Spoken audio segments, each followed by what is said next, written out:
Ce film est dédié aux femmes et aux hommes qui ont participé au projet CE. Et c'est grâce à la collaboration efficace de chacun d'entre eux que notre héritage ferroviaire peut continuer à marquer l'histoire du Canada. A group of specialists joined the main team. They were appointed by the steering committee, whose recommendations based upon in-depth analysis, surveys, and requirement studies enabled VIA to implement new concepts and refurbish the inside of the train cars. A goodly number of car components were thus restored, renovated, or simply replaced.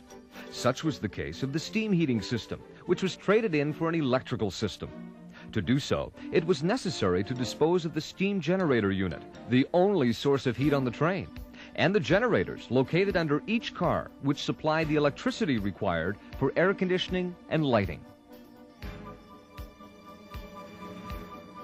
Beyond economic considerations, transferring from one energy supply to another represented an essential part of the program. The conversion indeed required that cars be systematically dismantled and selectively repaired, and their interior remodeled.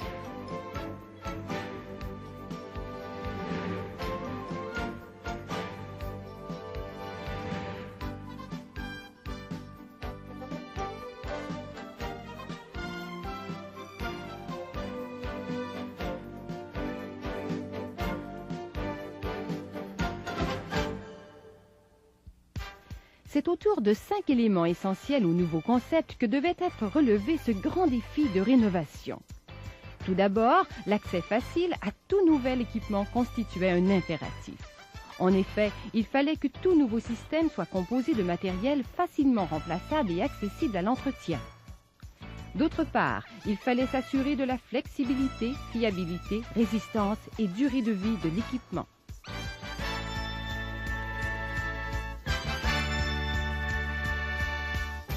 Des groupes de spécialistes ont, pour un meilleur suivi, rédigé des documents techniques relatifs à ces nouveaux systèmes, à l'intention des employés et techniciens concernés.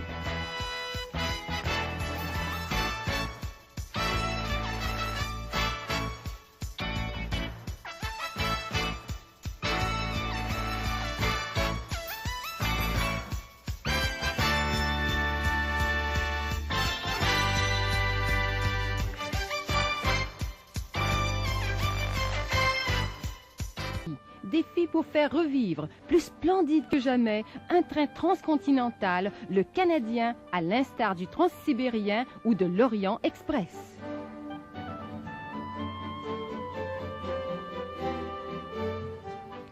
Via Rail a donc misé sur la remise à neuf du matériel en partenariat avec AMF.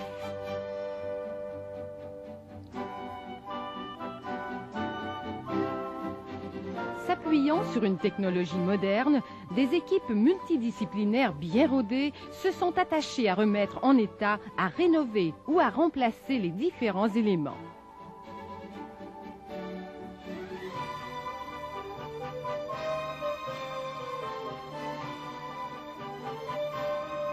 Les initiateurs du projet ont pu ainsi compter sur les employés qui connaissaient à fond toutes les facettes de la réparation du matériel roulant. Grâce à la compétence de ces employés, le matériel ainsi reconstruit peut donner le même rendement et durer tout aussi longtemps que le matériel neuf. On ne saurait trop souligner que la qualité du travail de rénovation et de réparation a été primordiale dans le cadre de ce grand projet. En effet, les travaux requis pour rajeunir des voitures vieilles de plus de 35 ans et dont chacune avait été faite à la main étaient particulièrement complexes.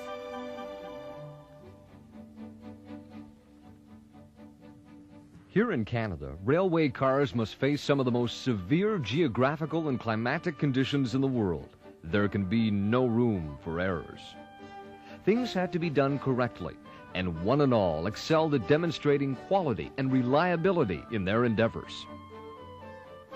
All steps of this extensive project, from the original design to the final realization, were carried out with numerous meetings, which generated fruitful exchange and fostered continuous progress.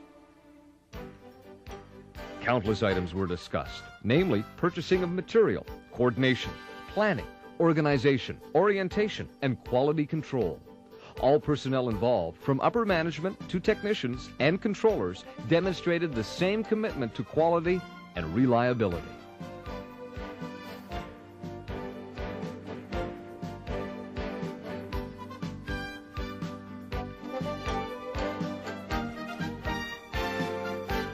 Here we see shock and vibration tests.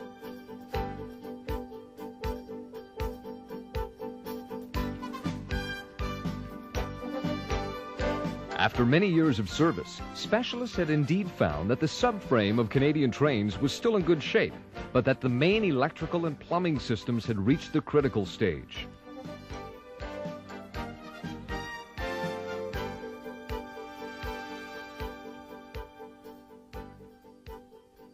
A great many plans, studies, and reports were drawn up for the conversion, which included refurbishing the interior of cars and installing new power supplies, lighting, air conditioning, and plumbing systems, and transforming the suspension system.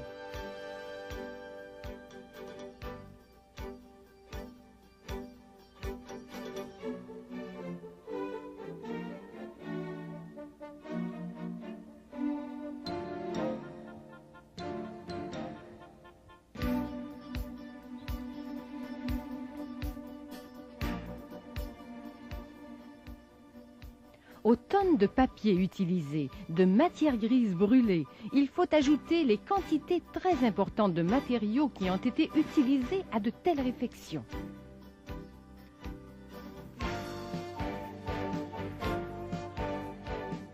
La longueur du câblage électrique et de la tuyauterie installée à l'intérieur des voitures représente pour chacune la distance d'un aller-retour Montréal-Toronto.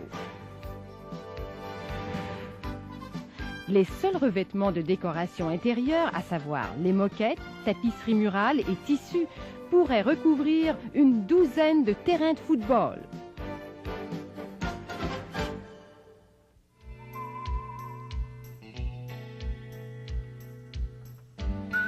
Au total, 157 voitures en acier inoxydable qui avaient été construites en 1954 ont bénéficié de cette grande opération.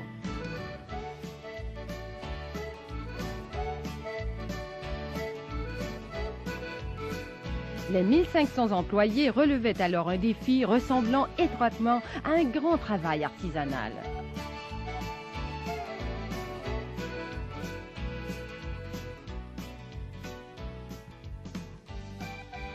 Comme pour les bâtisseurs de cathédrales, la passion et la persévérance les y avaient guidés. Pierre après pierre, mois après mois, les bâtisseurs construisaient les cathédrales pour s'élever toujours plus haut au service de leur foi. Quelques siècles plus tard, des hommes et des femmes prennent le flambeau d'une telle audace en rénovant ce que l'on pourrait appeler une cathédrale contemporaine.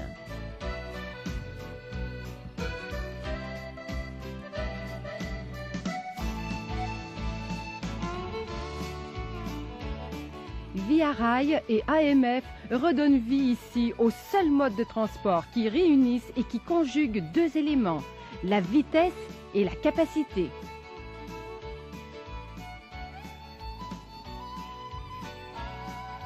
Le nouveau transcontinental peut continuer, grâce aux bâtisseurs modernes, à relever le défi historique ferroviaire associé au défi géographique d'un pays à étendue démesurée.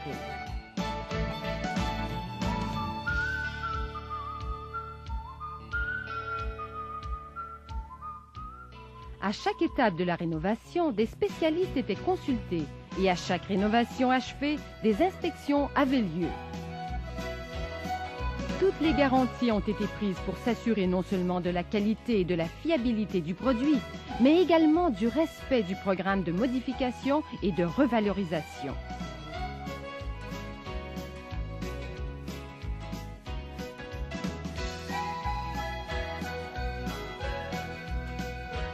L'ensemble des systèmes de chacune des voitures a été vérifié.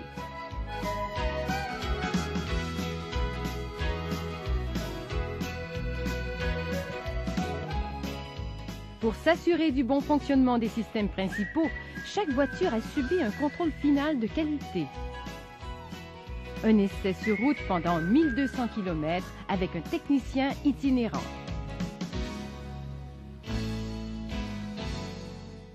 La conscience professionnelle de chacun des employés a constitué le moteur de l'action grâce auquel le projet CE a pu aboutir. The newly refurbished Transcontinental was introduced to the public in May 1990, when the first HEP consist, made up entirely of renovated stainless steel cars, came out of the Point St. Charles workshops.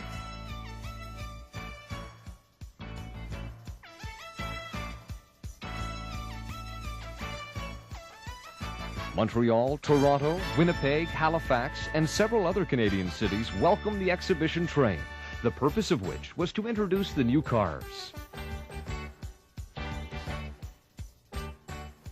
Every 2 or 3 days, the new train, comprised of 7 different cars, stopped at a different station, where the general public was invited to tour the train's facilities.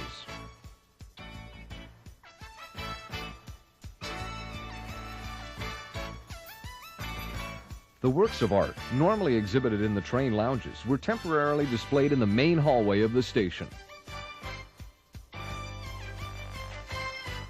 Company officers were on site to explain the new Transcontinental concept, organize tours of the cars, and answer questions.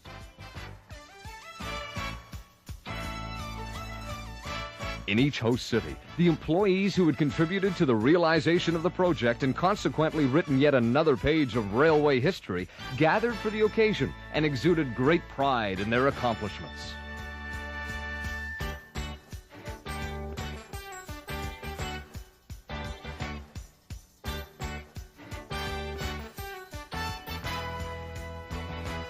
Messieurs Marc-André Charlebois, Claude Trudel, Ron Lawless, and Régent Béchamp attended this monumentous event, where they were awarded a symbolic key.